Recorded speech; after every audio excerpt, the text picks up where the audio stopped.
in terms of, let me read this real quick. Supporting the theory of Dr. King, associates deliberately moving him to a balcony room to facilitate the assassination. Leon Cohen testified that on the day of the assassination, he heard that Dr. King's room assignment at the Lorraine Motel had been changed by someone in the organization named Jesse Jackson. Cohen claimed to be a friend of the Lorraine's owner, Walter Bailey, testified that Bailey told him that Jesse Jackson called from Atlanta the day prior to King's arrival to change his interior courtyard room to an exposed balcony room, according to Cohen's account. Bailey adamantly was against the move for concerns of Dr. King's security because Dr. King had never been given a balcony room. He had also, when he went to hotels, he always insisted that he got an interior room with no access to a balcony. Now, it's amazing that they switched King's room from room 202 to 306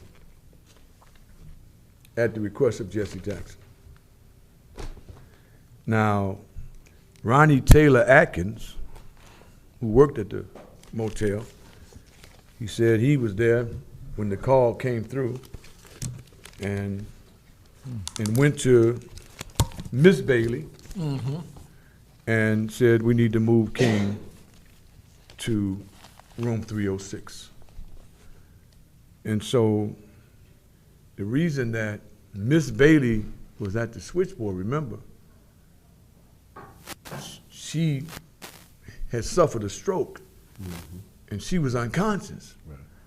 And they said that the reason that she suffered that stroke was that when she heard those shots, she felt that she was responsible for moving King from 202 to 306. Now, I don't know why them niggas don't talk about that at these conventions they have. Ain't gonna do it. Or why they have these celebrations, but they don't talk about that. Yes, sir. But it's in this document here, in this 300-page document, that Jesse asked for the room change.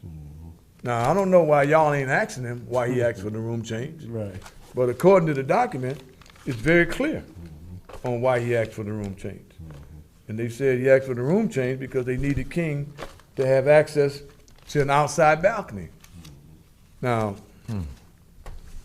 also at 5:40 on April the 4th, the invaders, who were all from Chicago, were told they had to leave the motel. Now, if you look at that famous picture of King laying on the balcony, you can see, find the picture. Here's a picture of Jesse getting off the airplane. You know, see? Take a good look. Take a good look at the picture of Jesse getting off the airplane. Right there. Reading the Defender. And so he gets off the airplane. He's with Calvin Morris. And I don't know why Calvin Morris is there to meet him, but Calvin Morris was in charge of the Renewal Community, remember the Community Renewal Society? And Calvin Morris is still in Chicago. He's still here, but I don't know how Calvin Morris was called. Maybe that wasn't his real job. To meet Jesse at the airport. Well, here it is right here, this picture. So in the book Orders to Kill, William Peppers is the attorney who does a mock trial in 1988. And then from the new evidence of the mock trial in 1988, they asked for this reinvestigation where the trial takes place in 1999. Now, I don't even think it was a 54-day trial, WALI. It was 70 witnesses called to the stand. And in 54 minutes, the jury came back that the American government killed Martin King. This was Mr. Pepper's mock trial in 1988. 1988, he had a mock trial. And from that mock trial, new evidence came up that was not presented in 68. And from the 1988 mock trial, he gave that information to Coretta Scott. Coretta Scott took the information and asked for opened the reinvestigation. In 1999, they had a trial, and in those findings of 70 witnesses, a 54-day trial, they came back within 54 minutes and said the American government conspired to kill Martin King. I mean, I don't hear nobody talking about that. I mean, I don't know. I mean, so, and then, you know, even in this document here, it talks about James L. Ray breaking out of a jail in Peoria in '67. Yeah. So how the hell did he break out of a jail? Unheard of. But what this document also says is that James L. Ray had a facelift. Mm-hmm.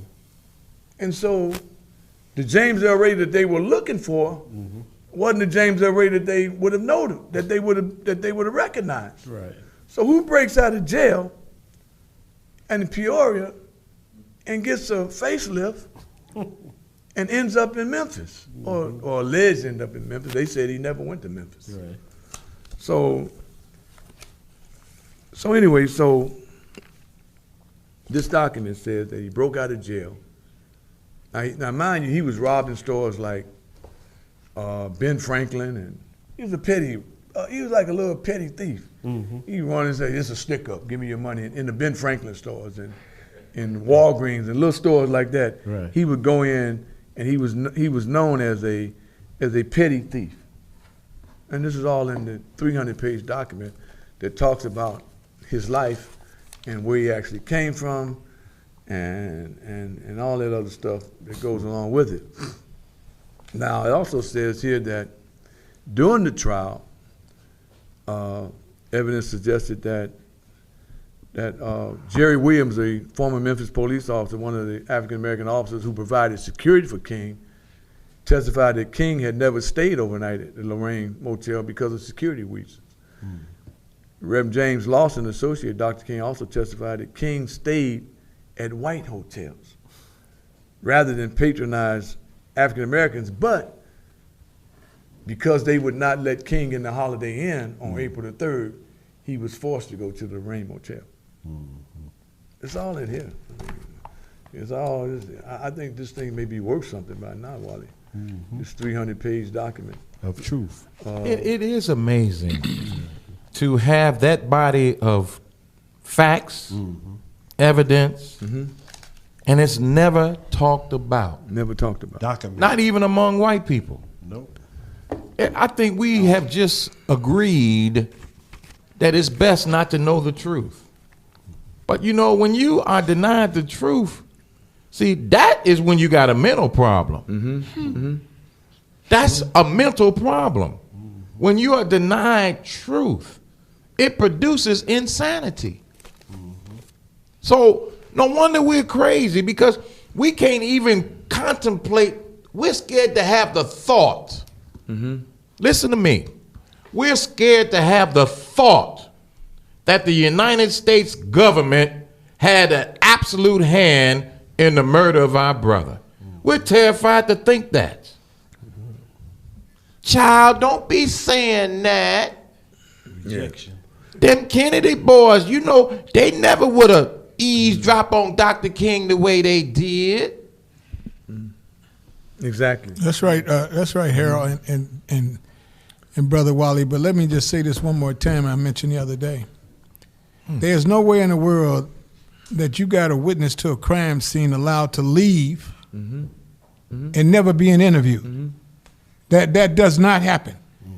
If they have to either come up here or he has to come back there, an investigation is not complete until all material facts to that investigation is completed. All parties. So for him leaving, then they would even have to know how did he get out of there, and everybody that came in contact with him from the time he left that balcony till he got on that airplane till he got in Chicago, they would have to be also interviewed, and everything would have to be checked out. And nobody has ever said that, Harold. Right.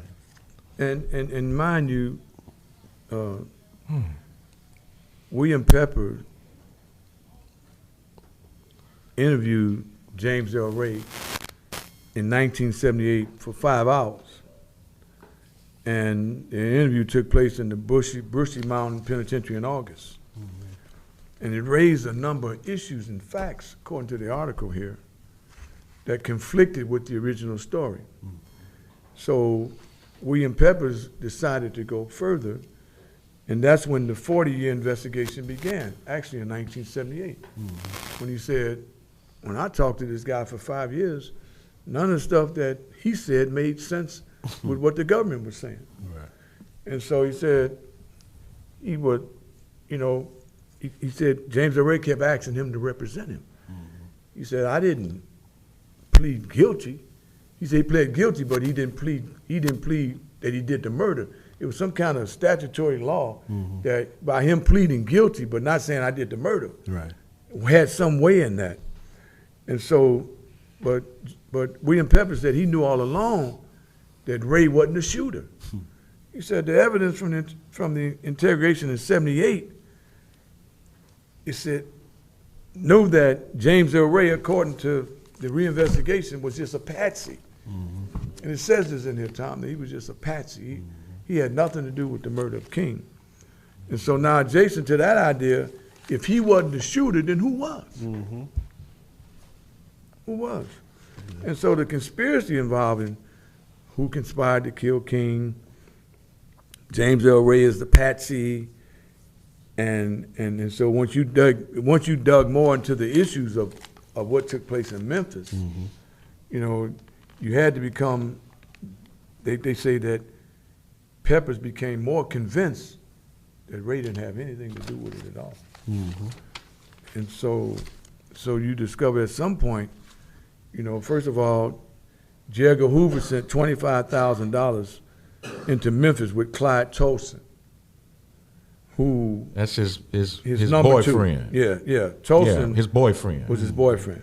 And Tolson was connected to the Dixie Mafia, according to this. And the government people were involved. So with respect to James Earl Ray, they sent him $25,000 with Tolson. The head of the Dixie Mafia, Russell Atkins, took the $25,000 to the prison and gave it to the warden to arrange for them to let Ray out of jail. So the $25,000 was given to the warden to let Ray out of jail. Now, they said that Ray said they let him out. He was like, hey, they said, you free to go. Gone. Well, where you going? You free to go. You can leave here. But why was he given a facelift once he left? So the ideal patsy candidate was James Earl Ray. And they needed a patsy, and he was the one. So they said when he escaped in '67, less than a year before the assassination of King, what was he doing in the period between his escape and the time he ended up allegedly somewhere in Memphis? What was he doing between that time? So let me be correct for myself, Harold. You're saying that James Earl Ray, the stooge, Right. was allowed to escape Right. a maximum security prison in the mountains Right. of Tennessee, right? Maximum security. If people know about that prison, that's damn near hard to get out of as trying to get in the White House. So you're saying that they allowed him to leave because they needed a stooge, and he became the stooge, and the government. Because when we be talking and listening to these people, they say a lot of stuff and we never pay attention because we only hear what they want us to hear. So you're uncovering some major points here, you and Brother Wally and Dr. Ross, about what really transpired, that the government uses all these different little things that they do all over the country and all over the world, and they set people up and they have other people being the fall guy. And somebody else who should have a number, because I'm listening to you more intensely today, is Jesse Jackson had to have a number. He had to have a number. Now, ladies, and gentlemen, when you become involved with the government, they don't just sign you up. You get a number. That's right. Right. That's your number. Yes, sir. Like your Social Security number, that's your number. Yeah. Right, like Like when you go to the penitentiary, that's your number. like Ernest Withers. That's right. I'm All sorry. them got numbers. CI 3334, I think his number was. We got the call back. Okay, hello, caller. Hello.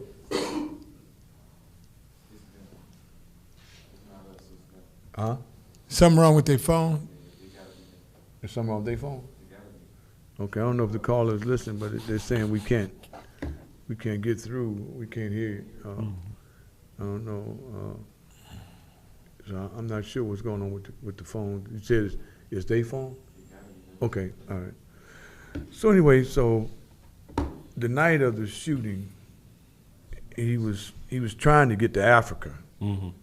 This is what James, according to this article here, they said he was going to London, but here they say he was going to Africa. So he started towards Canada, and he got a job working in a restaurant.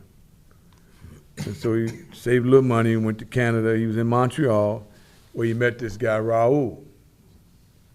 Raoul was the guy that they said was the sharpshooter that did it.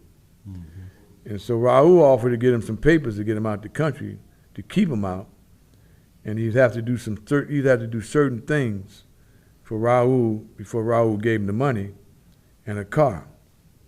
And so let me back up. He was trying to get to Africa before the shooting, and he met Raoul.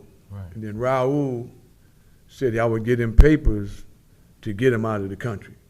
So Raoul said that he would give money to buy a car, and that kept him on the string until they were ready to use him. So this was before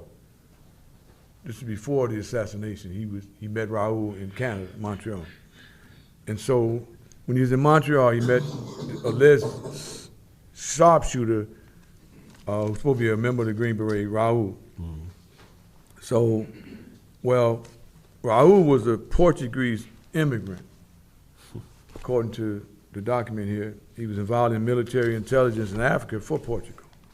He came to the United States and had certain connections with organized crime and with the American government. He was involved in activities for the government, and as a natural person, they selected him to take control and handle James Earl Ray in terms of the assassination. They said, we need you to handle him. So now this is James Earl Ray telling William Peppers all of this in the document. That's the MO, man. Yeah. That's the MO. Right. So he now, was his handler. So among the identities that James Earl Ray adopting was one that would give him a certain amount of protection in the event that there was some intervention by the law enforcement that he might be upset with their plans of being the patsy. And so James was given an identity of a man who was working in a warehouse where they made guns at in Canada. Yeah, it's all in here. So the identity name, the guy name was Eric Galt. They gave him that identity because if James was ever stopped for speeding and the police would track, would show he had a special security clearance. This boy Galt had a special security clearance, and that they would let him go. Right. You know, like some of the people in Chicago. Yeah. When y'all see them out there, then they get arrested, and you look down the street, police, and let them go. Yeah. I'll never forget Michael Scott told me what he said. he said, watch this. What? He said, watch they let him out the police car down the road. I'm standing out there and said, damn, how do you know that, Mike? He said, because I know. So anyway, so he's given this identity. So now you can go tell James Earl Ray's activities while he was in Memphis, it was all planned. So he comes in town, and Raoul, now this is James Earl Ray telling William Peppers. And here, Firsthand. Documented. telling him firsthand what took place and how it took place. So he says, that's why people was like, It's well, so we good. heard there was a guy named Raoul. No, this is James Earl Ray telling William Peppers what took place.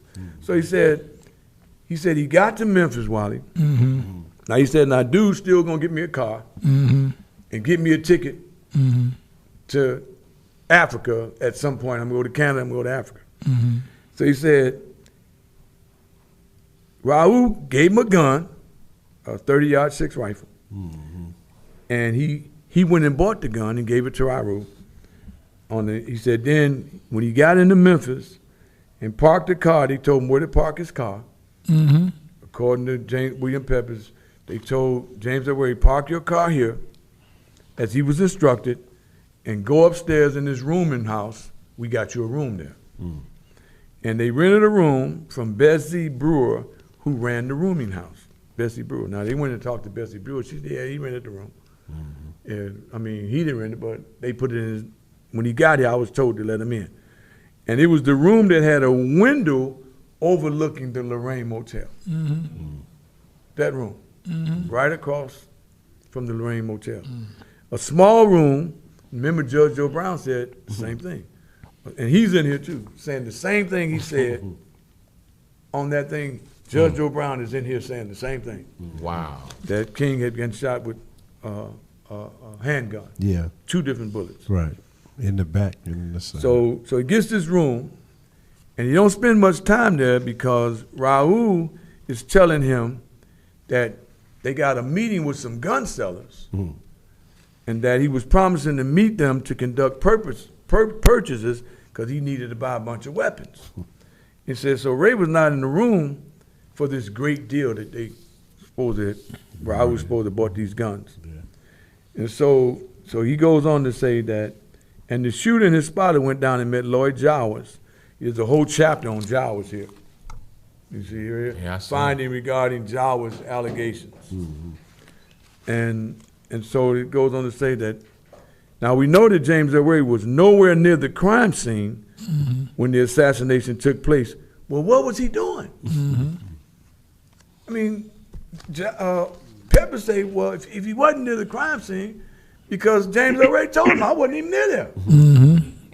He said, yeah, so he remembered, he said that he had a flat tire in the trunk. He said Raul took the car. He said he thought he was going to, he said he had any problem with the flat tire. He said there was a spare that was flat as well. He said he ain't gonna be happy. So James decided to go to the gas station to get the flat fixed. Because he said Raul might be mad if he know now why he needed the flat fixed in the trunk, which I don't understand that, because unless you expecting somebody gonna shoot your tires out, or you expecting to run over some nails or something, I don't know. If the trunk is flat, normally you don't know that till you get a flat tire. Right. But let me. Can I just interject one thing, Harold? Yeah. What you just described that I've heard about being in law enforcement is that this was all planned.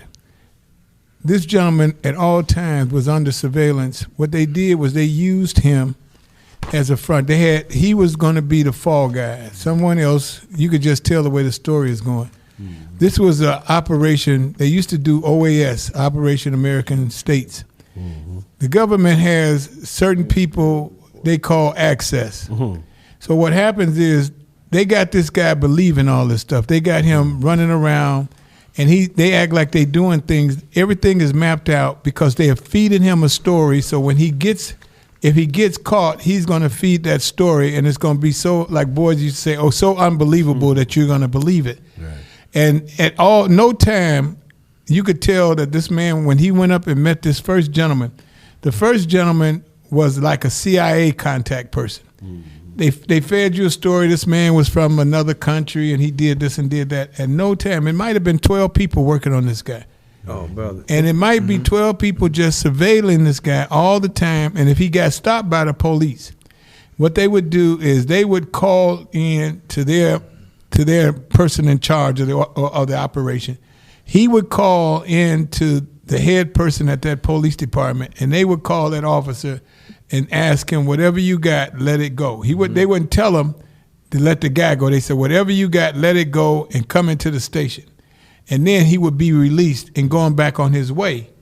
And they watch him at all times because they got to feed this narrative into him so he could feed it into the American people. Okay, so now they bring up this police named Earl Clark, captain of the police, Memphis Police Department, who was a sharpshooter and on the police force, but was known for his racist tactics of always arresting black folks for stupid shit. Yeah. Pull you over T.O. Light. just for anything. Yeah. But he was known in the town. Earl Clark, you don't want to run across him. And so it turned out that he wasn't the shooter. He was acting as a spotter for the shooter, according to the document. There was another police who was an excellent shooter, and they say his name is Frank Strouser, is the one that they say killed King. Memphis Police Department. Frank, it's documented. Go look. It's in here. They say Frank Strouser was the gunman. So they named the gunman. Yeah, in they this named him in here. Frank Strouser. 300-page report. 300-page report. It came out in 1999. Right. Came out in 1999. Do anybody else have? You the only one with this copy? Well, Steve had a copy. Steve Coakley gave me a copy. And this is, like I said, this came out in June of 2000. It's 20 years old. So why don't all the people who have all the celebrations? They don't want the They copy. don't want to read Why don't that, we man. celebrate with the knowledge of the truth? That's called rejection. That would be a Wally. celebration, right? That's Exactly. rejection. Exactly. Now, before you go on, bro, Yes, sir. to the audience who's listening, why is this so important? They You got to need ask know yourself why. Why? Because we don't know the truth. who killed Martin King. Right. But we do know. We know. but- Because the document says in here that Frank Strouser killed Martin King. Yeah. So how is it that we got it here, Right. but they don't have it nowhere else? I want to know one thing before Not you in go their further. The document you got would be like on a need-to-know thing. In the federal government, they have these people on these intelligence committees that know all this stuff, and these documents are never to be seen by the light of day, and the only person that can release these documents is the President of the United States. So, Well, they say in 2027 they're going to release the document. Yeah. see what I'm getting at? Oh, so you can't even get this. See what I'm getting at? No, but they're going to release Them all the private documents that the FBI has Him or Kennedy. in 2027. Right. You can get all of it. Why is it so long between the time that this happened and Because why- everybody dead. Thank you, Dr. 7 Ross. years. See now. it has no relevance in 2027? Now, the document says Frank Strouser killed King. See what I'm talking about? Why nobody ever talk about who Frank Strouser is? I never heard of him. They don't even know his name, Harold. In case you, I mean, they said Frank Strouser had this 30-yard rifle he was practicing the day before. They said, he left around 3 o'clock, and so that gave him time to set up. He left the shooting range at 3 o'clock with the 30-yard 6 rifle. And that wasn't the one that he dropped off, though. The one that they gave James L. Ray Right. had never been shot. Right.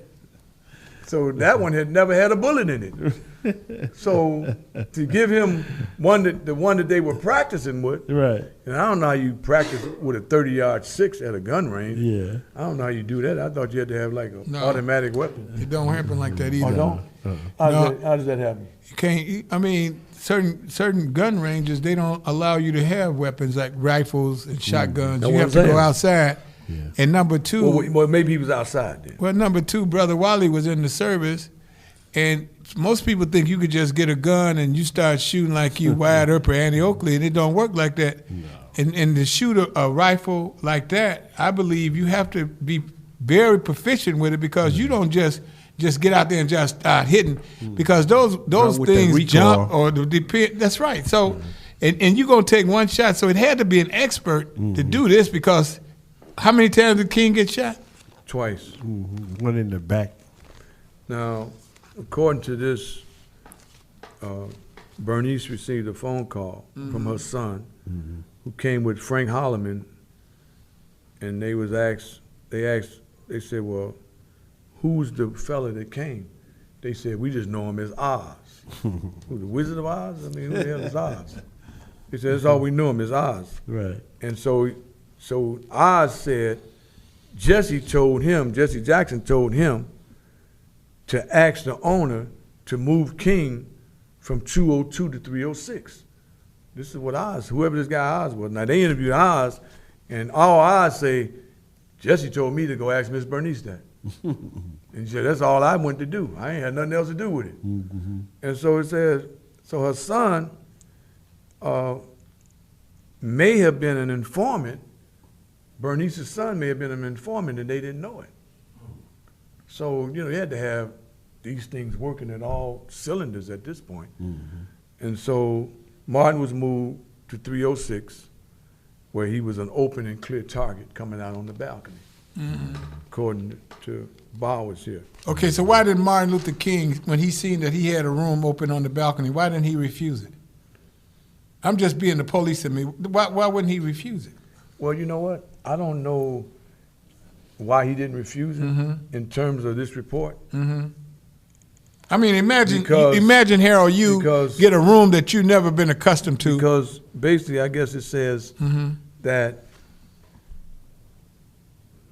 if one of your staff members asks Wally to move the room, do you question the staff member, or you just say, well, you know, mind you, King. You just It made just got back you there. just made a very valid point, believe it or not.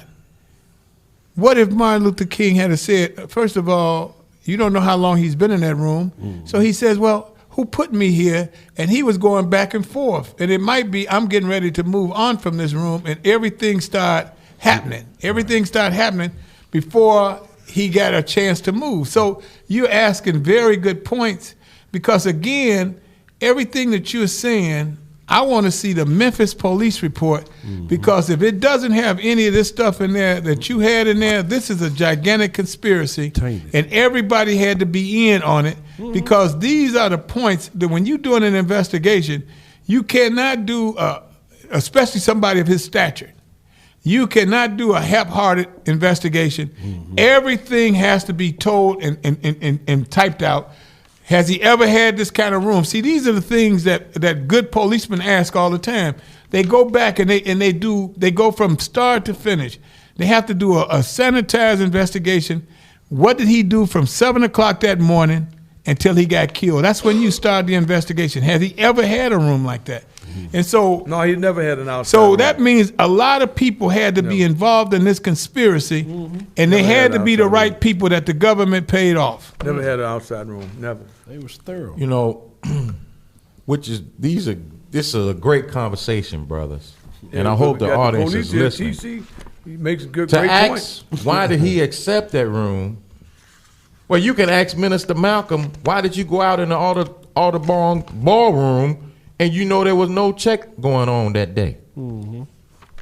See, sometimes the principal is so involved, which is why his assistants are supposed to be trustworthy. Teach, brother. Right, See, right, you're supposed to trust the people Teach, around brother. you Teach.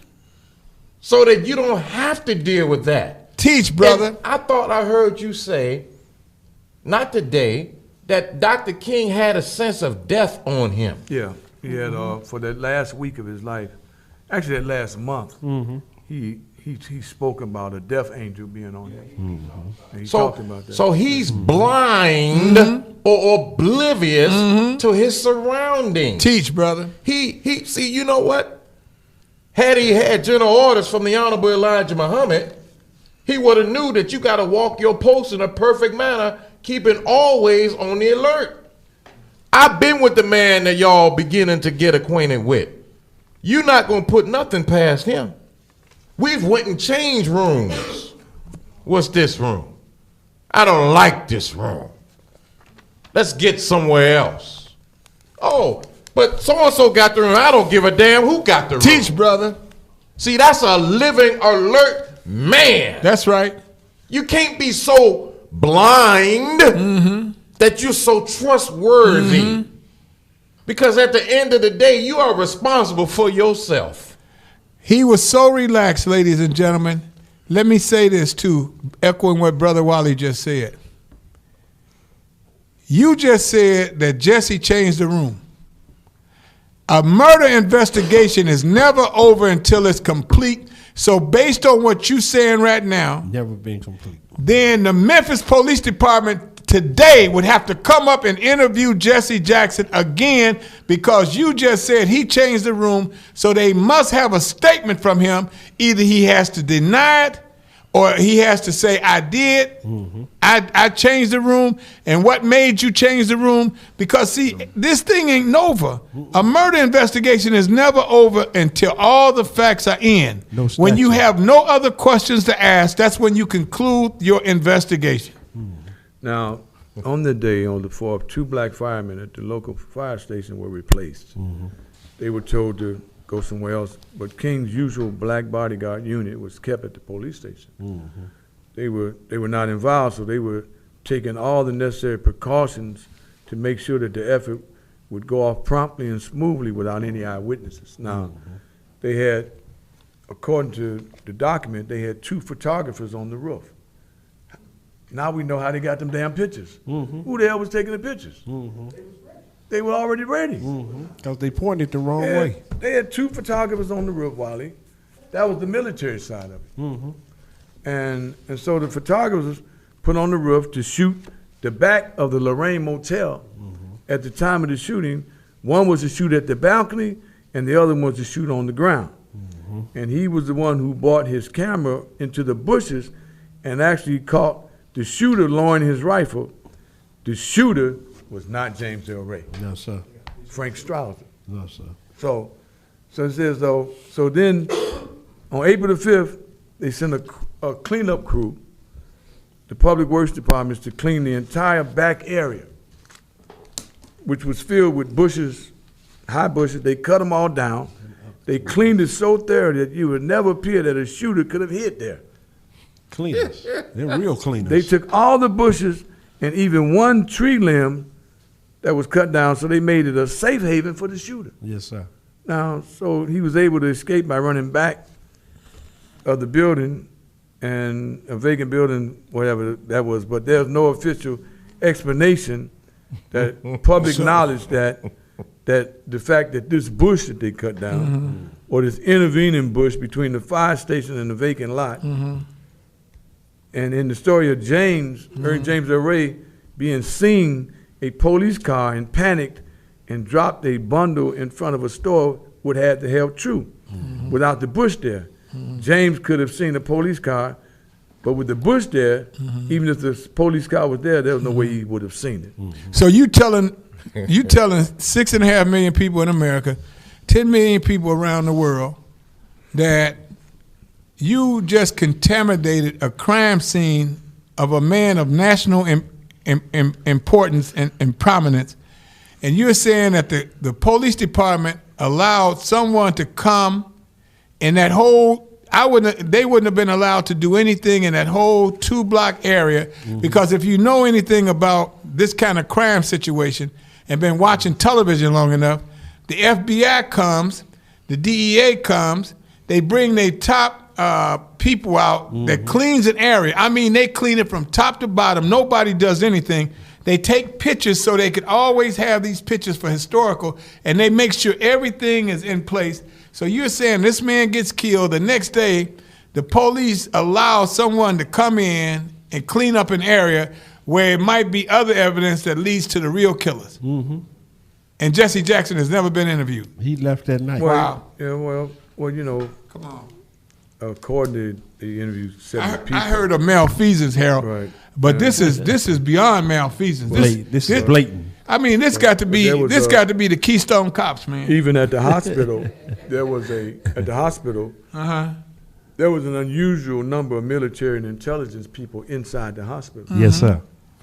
And so Know they where they said take Why? him. they were there early. Why though? They were there before. So the doctor Why? could suffocate him. Go No, ahead. it could have been. Well, I'm gonna do the police Then thing. they knew every nurse and every doctor in that Absolutely, hospital. because for the simple reason, a man like this who gets killed can destroy this whole country because the black people can just jump up, and you got to send out the National Guard. Dr. Breen Bland, Uh-huh. who was the doctor in the room, Breen, Yeah. B-R-E-E-N, Bland, B-L-A-N-D, he took control of the room. With the 2 suits Now, in there. He's in charge of the operating room, right? Yeah. Or the emergency He's room. in with charge two of the, suits he's in in there. charge of the room where they got King at. Okay, Right. good. So he's the head man in charge. That's what the hospital guy does, right? Now, Okay. According to Bland, chased everybody out the room. He said, everybody get out. Yeah, it was 2 suits in And there. the with him. last one leaving was a nurse named Shelby, Nurse Shelby. And Nurse Shelby said, as she was leaving and she looked back, she heard everybody in the room going, coughing up, spitting on King. This is what she said. She said, caught her attention because they were 3 men, 2 dressed in suits, and Dr. Bland was spitting all over King. Yes, sir. And she said she saw Bland take a pillow and put over King's head. Now this is in the article, but that's in the report too? It's in the report. And so the report says that Nurse Shelby went home, called her family, and said that they killed him in the emergency room. So stop real quick, because you got some stuff going on here today, brother man. So you saying that this lady documented what she seen by telling other people what she seen? No, the report said. Yeah, but I mean, but the lady, but brother Wally, she documented it also because when she told people, that documents it. So she says, not only did I see it, but I informed some people so they could tell, so they could say, I'm not making this up. Because when a policeman comes on the scene, a crime scene, they tell you to be quiet. You know why they tell you to be quiet? Because most people, the first thing they say is, what happened? You automatically start blabbering. And then all of a sudden you think about it later, but they write down the first thing you say. And so she said, I seen it, I witnessed it, and I told some other people. That's what she said. Oh my God, go ahead. And she goes on to say that he might have died anyway, as bad as he was injured. But she said she heard them say, we're not taking any chances. Put the pillow over his head. And this is just all in the document. And she went under oath and said that. I mean, she is on the oath in this document and said, I'll tell you exactly what happened in that room. So we got another high-level conspiracy going on here. Absolutely. I mean, so. Oh, absolutely. It adds an interesting aspect to the whole case. Absolutely. That he wasn't dead when they put him off the balcony. No, what you just added is that the government was the one that set up this whole thing and killed him. And they made sure that once he got in that hospital, that God would not give him another breath. So they killed him. He was not killed on the balcony. He was killed in the hospital room. And you know what too, TC and Wally, you know what really gets me is that they never really tell you why King was in Memphis. They don't have put any emphasis on that at all. I mean, King was in Memphis because sanitation workers, black, had decided to strike.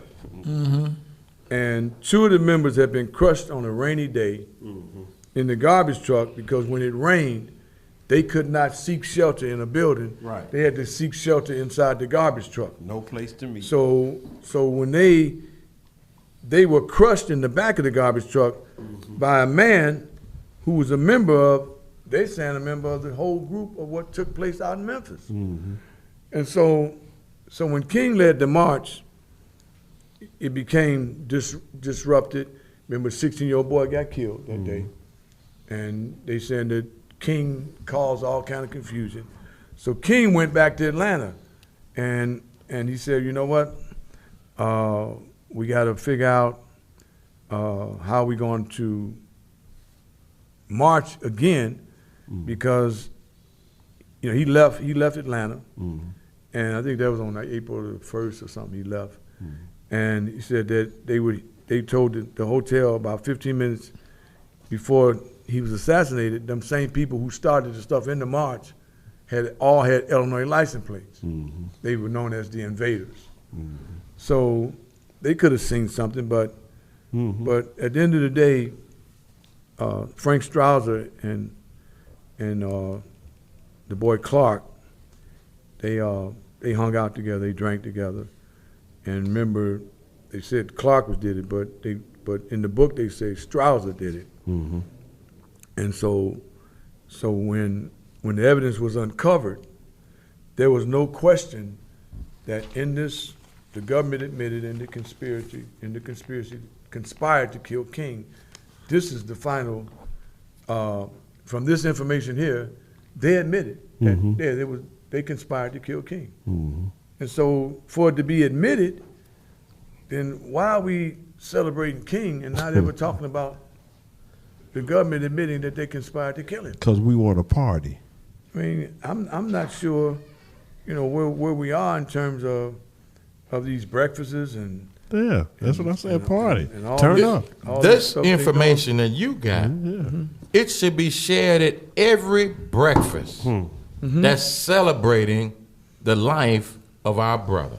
doing. Well, Every one. Well, Not when you're on the menu, though. corporate media is owned by the powers that be. Yes, so sir.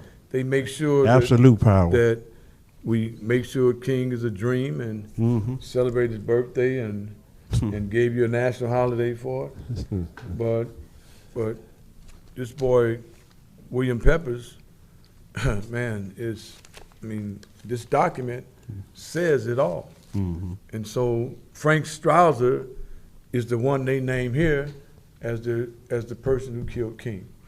Now, if we see Jesse getting off the airport, Yeah, with blood on his shirt. brother Fred Thomas and Calvin Morris. Now, I would like to ask Calvin Morris, who told you to go to the airport? I mean, Jackie was there. But You Yeah. don't see Jackie. Yeah. Then you see the mayor's order, shoot to kill. Remember this? Yes. Mayor's order daily. Yeah, Mayor's shoot order still under attack. Look at that. yeah. Uh, Admit that. This is Mayor Daley had orders shoot to kill. Yes, sir. Okay, so that article there. And they talk about how what's his name got out of Memphis. Yeah. They say assassins escape troubles King's age. It should read on here. Jesse's escape ought to be troubling your age. Yeah. Because how did he get out of Memphis? Right. It says Martin Luther King, Nobody asked. Reverend Charles Billups, Ava King, none of us have been able to understand how this man could have made an escape so smoothly. But see, this is all a facade Yes, sir. because James L. Ray didn't have to escape from here because he didn't kill him. Teach, brother. So they put all of it. We found him in London. So what was he doing in London? Right. They He threw the was on Russians his way in. to Africa. Yeah. And so when you look at all of this stuff, man, and article after article, Yeah. and then right after they killed King, they announced that Mayor Hatcher got a $100,000 grant for Gary, Indiana. Take your minds off the assassination. Right. And Hatcher, Misdirection. our brother Hatcher just passed away. Yes. Did he? Yeah, that was a great brother, man. He's a good brother. And White March on Washington, proposed by Whitney Young. See, they all. Here's something interesting. It's all black grocery stores, man. Yeah. The Starlight owners of the Starlight grocery store. That's right, on 53rd Check that out. State Street. Check it Right out. Black down from people. the church. Black people. I just made copies of this as I was researching. I thought this was interesting. Yeah. 53rd and State, I just 55th told- and Prairie, 2100 West Washington. Black grocery stores. Harold, I went to church at 55th and State, Yeah, New well, so Philadelphia. you know. Yeah. Starlight, Mr. Samuel Berry, the owner of the Starlight Groceryland, Mr. James Pierce, general manager, Mr. Wade Solomon, head of the meat department. Yes, sir. Harold Huff, manager of Starlight on Washington. Ray Griffin, produce manager. Yes, sir. Shirley Ward, head cashier. Yes, sir. 3 black grocery stores. Yes, sir. While I was making copies, Yes, sir. I saw this in the paper. And I said, now mind you, I had these copies for 20 years. Yes, sir. But this is 20 years. 20 years. Here's 3 black grocery stores. Prompt grocery store. 3 of them. Yes, sir. Closed him down, stating that he had outdated food. Oh, man. They tried everything because they was down there in the hole where the 53rd Street, that's a stronghold for the Blackstone Rangers. Here- Nation. Here's another article in Great April documents. 1964. The Catholic Church termed white racist institution. 51 years later, You got some stuff we, there, boy. we still talking about what they've been doing. I was going to ask you, did you have the briefcase, which I just I looked got behind it. me. There's a black owned, black life. Now I'm talking. All this stuff came out of the paper Yes, sir. the month of April. Yes, sir. You can pull it up. Of, So of 1968. yeah. Now, Black-owned life insurance firm seeks 8,000 agents. Wow. Yeah. I mean, look at this. Power. I just happen to be making these copies. I said, let me make some copies on some real stuff. Yeah, that's some real stuff. I mean, If y'all listening, that's some real stuff. West Side Gang plans business ventures. Vice Lord. Lords. Vice Lord set investment program. Top hat king. Newly opened Teen Town Restaurant, 3700 West 16th Street. That's right. The self-help program. So Holy City. The press conference at the conservative Vice Lord members with their own funds, said Pete Noble. spokesman They talking Bobby that- Gore. That's right. Gore is a G-Man. CVL is utilizing $30,000 to put in various programs None for profit. controlling employment center and counseling services. The African Lion Shop at 3747 West 16th Street, a shop where we sell African arts. The former West Side, they call it, check this out, former West Side terrorist gang. Check this out. Former West Side terrorist gang. Yeah. 26 divisions. but Bobby Gore. Yes, sir. I mean, this was a press conference that they wasn't selling drugs. No. They were opening up businesses. No. Wasn't allowing no drugs in the neighborhood. Bobby Gore. Yes, sir. Yeah. Had a plan. Our schools have failed us. Oh. 1968. What year- 1968. Tell them what year Our that is. schools have failed us. And we saying we need the 1968. teachers to stop striking so we can put our babies back in school. Listen to what it More say, Wally. schools. Wally, look what it say. Wow. From the Kerner Commission report, Otto Kerner Kerner. said that many minority schools have failed to provide an educational experience which would overcome the effects of discrimination and deprivation. Teach, bro. Kerner, who recently appeared with the 6 other authorities at the Urban Affairs at the Education during National Library Week, Whitney Young Jr., Executive Director of National Urban League, noting that 36,000 schools and are without libraries in the black community. 36. They are locking up low-paying black people Yes, sir. with low-paying skilled jobs because of inadequate reading skills and ghetto schools. Yes, sir. It is far wiser and cheaper to stress better reading habits than to provide remedial programs later. Yes, sir. Schools without libraries. Ain't they still talking about that? Yes, sir. Ain't they still What talking you about said? schools What you ain't said? got no Better libraries? jobs, better housing. They still talking about that? Ain't they still talking about this is 1968. 1968, the year of coming. Now I went. You know how I got this stuff? Me 'Cause you was and looking. Steve, we had to go on 95th and Halsted. The library that's there. Yeah, they, still they there. put a new one there now. Yeah. We spent 3 weeks looking at microfilm Yes. Wow. in 1985. You've We been were doing in this a there- long time, bro. We were in there pulling these copies up, man. Yeah. We even got the airplane that Jesse was on with Gary Masani. It was a 737. We got- Yeah. we got 737. 737. Yeah. Yeah. Let's see. We ashamed of search the manager of the building where James L. Ray rented the room. Look at that. Everything pointing toward James Earl. He ain't done Look at that. nothing. King spells out his eulogy, tells us what he once said. April. I've been to the mountaintop. This is April the 8th in the Daily Defender, 1968. 68 was a great year, Harold. Abernathy, new head of the Dr. Martin Luther King's SCLC. Yes, sir. Not if Jesse can help. Yes, sir. Breadbasket begs youth to keep the peace. Check this Fred out. Hampton At the Senior height Program. of the Chicago citizens, grief-stricken themselves, begged the young people to keep the peace. Reverend Earl Simmons of the Operation Breadbasket said, please keep the peace. At the time, we must remain nonviolent.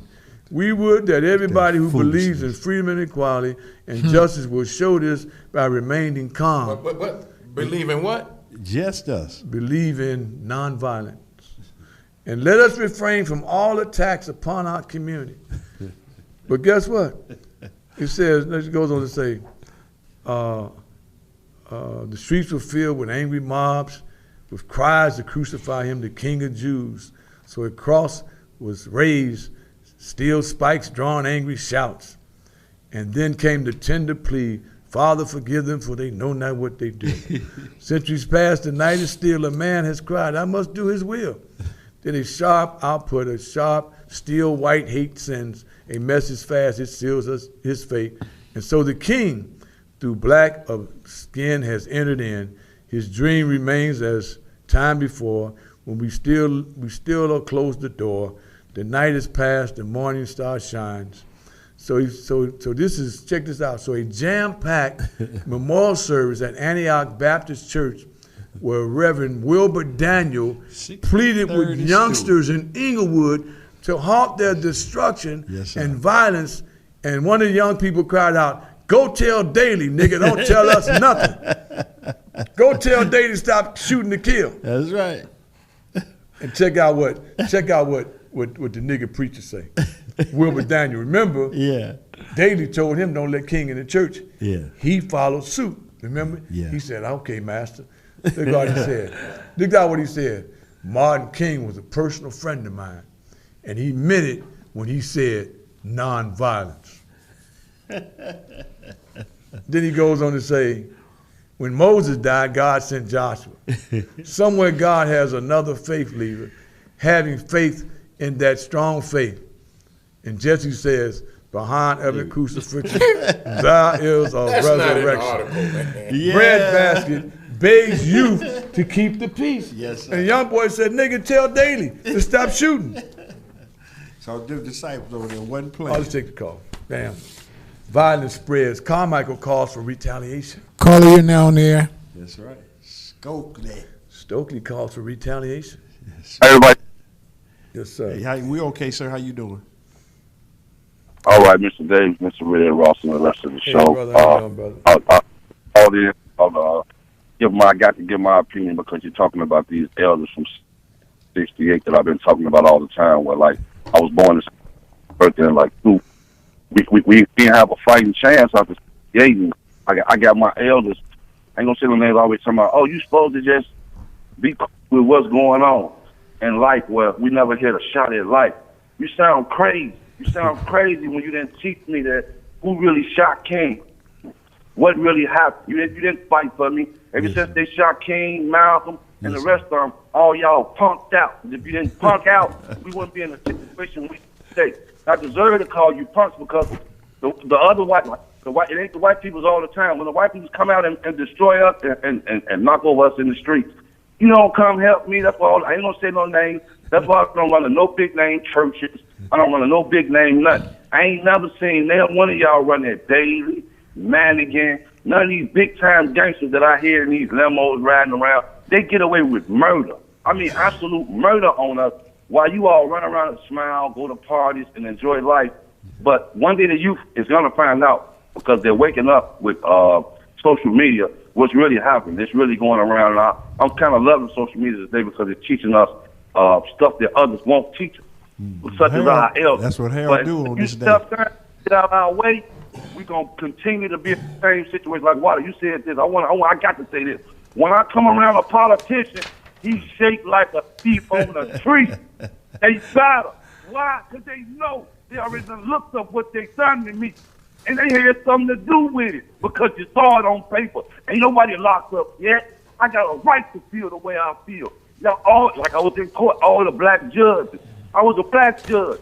You watched it. You ain't got no excuse. You took part. You getting a check for it.